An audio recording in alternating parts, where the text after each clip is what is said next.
నా తండ్రి చనిపోయాడు, ఈరోజు మా బాబాయిని కూడా చంపేశారు, నేను అనాథ అయిపోయానని చెప్పితే ఈ రాష్ట్రం నమ్మింది, మనం మోసపోయాం.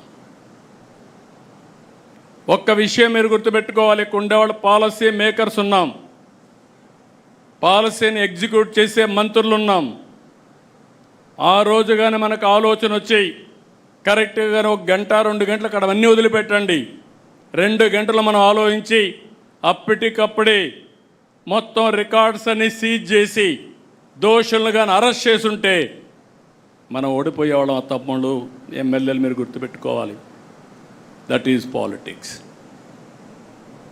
రైట్ టైం, తప్పు చేసినా ఏది జరిగినా రైట్ టైంలో సరైన నిర్ణయం తీసుకుంటే అక్కడి నుంచి ఏదైనా కంట్రోల్ చేసే అవకాశం వస్తుంది. కానీ మనం పెద్ద మనుషులం, మనం ఇలా విధంగా ఆలోచించాం కాబట్టి ఏం జరిగినా మనం నిమిత్త మాత్రం అంటే రాష్ట్రం నష్టపోతుంది. అదే జరిగింది. అదొక సంఘటన కాదు, కోడికత్తి డ్రామా చూశారు, గులకరాయి డ్రామా చూసాం. అది అధికారంలో ఉండి ఒకప్పుడు అపోజిషన్లో ఉండి బాబాయ్ హత్య, అపోజిషన్ అయిపోయిన తర్వాత అధికారంలో ఉంటే మళ్ళీ డ్రామాలు. ఇప్పుడు మళ్ళీ అపోజిషన్లోకి వస్తే ఇంటి దగ్గర ఫైర్ యాక్సిడెంట్ అనే పేరు పెట్టి గడ్డేదో గాలిందని దాన్ని రాజకీయం చేయడం. అది చేసినప్పుడు మీ ఇంట్లో టీవీలు ఉన్నాయి, సీసీటీవీ కెమెరాలు ఉన్నాయి, డేటా ఇమ్మంటే నేను డేటా ఇవ్వను, నువ్వేం చేసుకుంటా చేసుకో, కానీ మీరు నాకు సెక్యూరిటీ లేకుండా చేస్తాను ఎదురుదాడి చేయడం.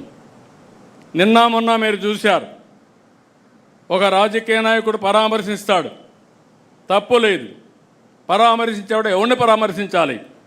గంజాయి బ్యాచ్నా, రౌడీ షీటర్నా? అంటే మీ పార్టీలో ఉండే రౌడీ షీటర్లు గంజాయి బ్యాచ్ని మీరు ప్రోత్సహిస్తే మేము యాక్షన్ తీసుకుంటే అది తప్పు. యాక్షన్ తీసుకోకపోతే మీ అందరికీ లైసెన్సు. రాష్ట్రం అంతా వెళ్ళి ఇష్టానుసారంగా 3 సంవత్సరాల ఆడబిడ్డలపైన అత్యాచారాలు చేస్తూ ఉంటే వీళ్ళని వదిలిపెట్టాలా?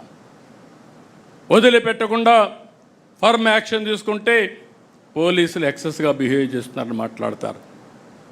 అది అయిన తర్వాత మీరు చూశారు, రెండోది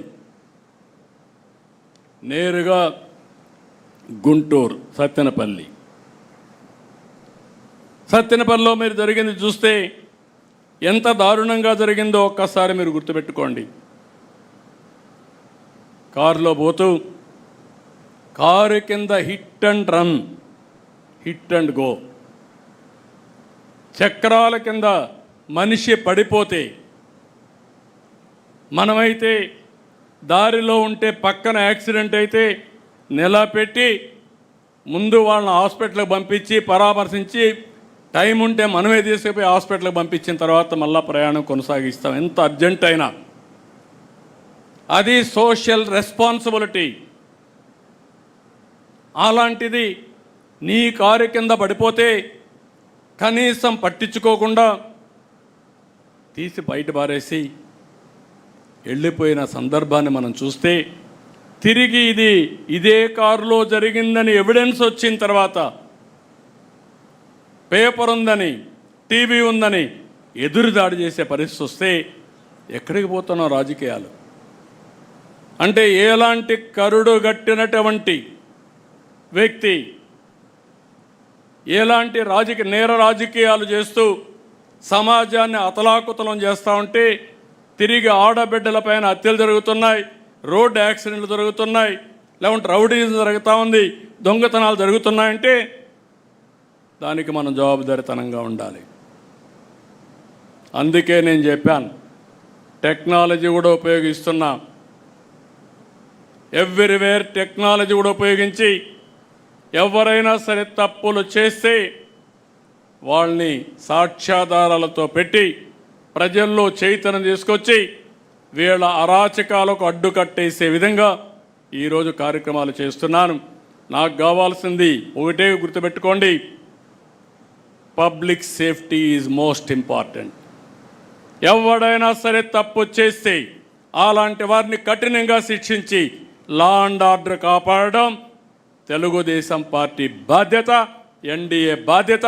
ఆ విషయం వీళ్ళు గుర్తుపెట్టుకోవాల్సిందిగా మరొక్కసారి కోరుతున్నా. ప్రజలకు కూడా ఈ విషయాలు తెలియాల్సిన అవసరం ఉంది.